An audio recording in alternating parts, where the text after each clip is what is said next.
But trust me, you gon' hold that, hold that.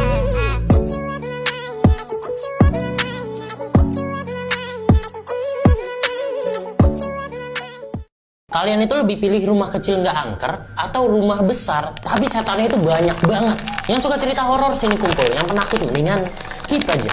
Jadi gue dapet kiriman cerita nih, katanya pas dia itu kecil orang tuanya itu beli sebuah rumah yang cukup besar. Punya rumah besar yang menyenangkan, tapi masalahnya di rumah itu setannya banyak banget. Dia dan keluarganya itu dapat gangguan setiap hari. Namanya Revi. Jadi ketika Revi ini masih SMP, bokapnya itu beli sebuah rumah di daerah Depok. Luasnya itu sekitar 300 meter. Besar kan tuh rumah 300 meter. Tapi masalahnya, dia itu keluarganya cuma 3. Revi dan cuma kedua orang tuanya. Ya walaupun sebenarnya masih ada 2 pekerjanya di situ. Tapi 5 orang di dalam rumah 300 meter, itu kan buset, gede banget. Jadi sepi banget lah kata si Revi. Baru aja mereka pindah ke rumah itu selama 3 hari. Di hari ketiga ini ada kejadian yang benar-benar waduh, jadi awal mula semuanya. Sore hari sekitar jam 4 sore, ART-nya, asisten rumah tangganya, itu lari teriak-teriak dari kamarnya ke ruangan tengah. Bikin Revi dan ibunya ini keluar, nanyain ada apa. Di situ ART-nya cerita, kalau tadi di kamarnya dia, pas dia itu lagi sholat, di jendelanya, dia itu ngeliat ada sosok pocong ngintip. Jadi kelihatan kepalanya doang. Di situ ditenangin lah, kali aja ini ART-nya halu kali ya. Besok malamnya, ada kejadian lagi. Supir ayahnya saat itu tuh lagi nungguin ayahnya lagi siap-siap gitu ya. Dia itu nungguin di teras sambil ngopi dan juga ngerokok. Di depan terasnya ini ada halaman kosong, cukup luas juga. Dia nyeruput kopinya nih, terus taruh rokok nih. Pas lagi pengen ngopi lagi, lah kok gelasnya hilang. Dia ngeliat ke sekeliling nih, siapa yang ngambil? Pas dia ngeliat ke sana nih, ke pojokan di dekat garasinya, ada seorang kakek-kakek lagi jongkok sambil nyeruput kopinya dia tuh. Dideketin lah nih sama supirnya, pengen ditanya ini siapa nih. Pas lagi dideketin, kakek-kakeknya ini naruh kopinya, terus senyum ke arah supirnya, terus hilang gitu aja. Itu baru orang yang kerja di rumahnya. Nah, beberapa hari kemudian, Revi yang dapat gangguan. Jadi, sekitar jam 9 malam, Revi saat itu lagi tidur-tiduran aja di kamarnya. Pas lagi tidur-tiduran ini, Revi itu ngedenger kayak ada orang lompat-lompat di depan kamarnya dia. Revi pengen ngecek, tapi si Revi itu keingetan sama cerita ART-nya yang ngelihat pocong. Akhirnya dia nggak berani buka pintu. Tapi si Revi ini malah ngelihat lewat celah bawah pintunya. Kalian tahu kan adalah celah segini nih. Pas Revi lihat yang lompat-lompat di depan itu kakinya terbungkus kain kafan warna putih, udah kecoklat-coklatan gitu, ada tanah-tanahnya.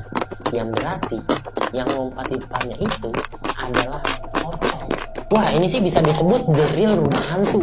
Kata Revi, itu ada aja pasti kejadian setiap harinya. Dan setelah beberapa bulan, ada kejadian yang bener-bener gila banget. Tapi sebelum gue ceritain kejadian gilanya, gue pengen promosi YouTube gue sedikit. Jadi buat yang belum tahu, gue itu punya YouTube. Isinya cerita-cerita horor juga, sama kayak di TikTok ini.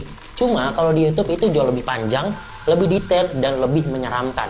So, kalau lu suka dengerin cerita-cerita horor, harus banget mampir ke YouTube gua. Di sana udah banyak banget cerita-cerita horor yang gua upload. Oke, setelah nonton video ini, mampir ke YouTube gua. Lanjut. Jadi, beberapa... Nah, ini ada kiriman cerita dari seseorang bernama Caca. Dan si Caca ini ngirim ceritanya itu lewat aplikasi Lead Match. Nih, gue bacain dah. Oke, jadi si Caca ini emang orang yang suka banget dengerin cerita-cerita horor kayak lo ini nih. Bahkan karena saking sukanya sama cerita horor, dia pengen tidur aja, dia itu dengerin podcast cerita horor. Nah, beberapa bulan lalu si Caca ini begadang sambil dengerin podcast cerita horor itu tuh. Terus pas dia udah mulai agak ngantuk pas lagi pengen tidur, dia itu masih tetap dengerin podcast cerita horor itu. Saat itu podcastnya ini lagi cerita tentang sebuah rumah yang di dalamnya itu katanya ada kuntilanaknya gitulah. Di podcast itu ada efek suara kuntilanak ketawa. Terus beberapa saat kemudian setelah suara ketawa di podcastnya ini habis, Caca ngedenger ada suara ketawa juga. Tapi ketawanya itu bukan dari HP-nya ini. Si Caca yang tadinya udah mulai ngantuk, dia itu langsung bangun dan duduk. Ngecek tuh, itu suara dari mana. Tiba-tiba ada yang ngetok pintunya dia. Caca langsung buru-buru bukain pintu, tapi itu kosong. Dan keadaannya itu udah gelap, yang tandanya orang tuanya ini udah pada tidur. Caca buru-buru masuk ke kamarnya, langsung selimutan. Dia juga langsung matiin tuh podcast cerita horornya.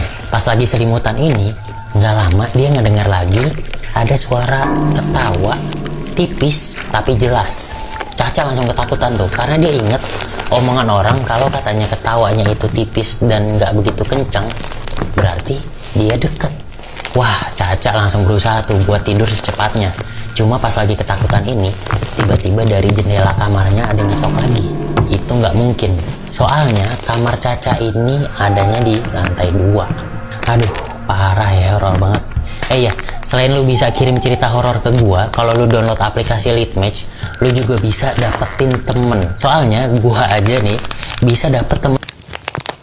Kalau lu lagi di Amerika terus denger suara teriakan perempuan kenceng banget ketika lu ada di rel kereta api, itu tandanya ada Screaming Jenny, perempuan terbakar yang suka nampakin wujudnya untuk dikasihani. Jadi begini ceritanya si Jenny ya. Jadi di tahun 1800-an itu ada seorang remaja perempuan yatim piatu tinggal sendirian di sebuah gubuk di samping rel kereta api yang ada di Harpers Ferry, West Virginia. Dia bernama Jenny. Jenny ini udah hidupnya sendiri doang guys, gak punya keluarga, gak punya teman, udah gitu dia miskin. Nah dia sehari-harinya itu harus ngadepin dinginnya udara yang ada di West Virginia. Jadinya setiap malam dia harus nyalain api unggun untuk menghangatkan tubuh dia. Nah pada suatu malam seperti biasa Jenny ngebuat api unggun sembari dia pengen masak makanan malamnya. Tapi di sini api unggun itu menyambar baju si Jenny guys, yang ngebuat dalam sekejap bajunya Jenny dan tubuhnya Jenny itu langsung kebakar semua. Di sini Jenny langsung teriak-teriak kesakitan minta tolong, tapi nggak ada yang datang. Di sini dalam keadaan udah dilumuri api semua tuh ya guys, Jenny tuh inisiatif untuk nyari pertolongan sendiri. Dia memutuskan untuk lari mendekati pemukiman warga, di mana sebelum pemukiman warga itu ada rel kereta api. Di sini dalam keadaan badannya udah dikujurin sama api semua, si Jenny kan kagak ngeliat kiri kanan lagi. Dia langsung aja tuh ngelewatin si rel kereta api itu, tapi tanpa dia ketahui itu ternyata ada kereta api yang melaju. Ya Jenny akhirnya metong guys, bukan karena kebakar doang, tapi karena ketabrak kereta api. Lu kebayang gak nih, badan udah dikujurin sama api, terus lu ketabrak kereta api, yaitu badannya si Jenny yang udah terbelah-belah itu masih berapi-api guys, kebayang gak? Nah sejak kejadian tragis itu sampai detik ini, warga sekitar sana itu sering banget ngedenger teriakan Jenny yang minta tolong. Dan teriakan itu bakal diikutin sama penampakan bola api yang mendekat seperti ini. Nah ini bola api, kalau misalnya deketnya itu udah cukup, lu bisa ngeliat kalau itu adalah badan Jenny yang lagi terbakar. Ya, kasian banget loh si Jenny. Gue heran kenapa kagak ada yang ngebantu, apa telat kali ya ngebantunya? Atau gak kedengeran gitu teriakannya si Jenny ke pemukiman warga. Oke, selanjutnya kita bahas apa lagi? Komen ya.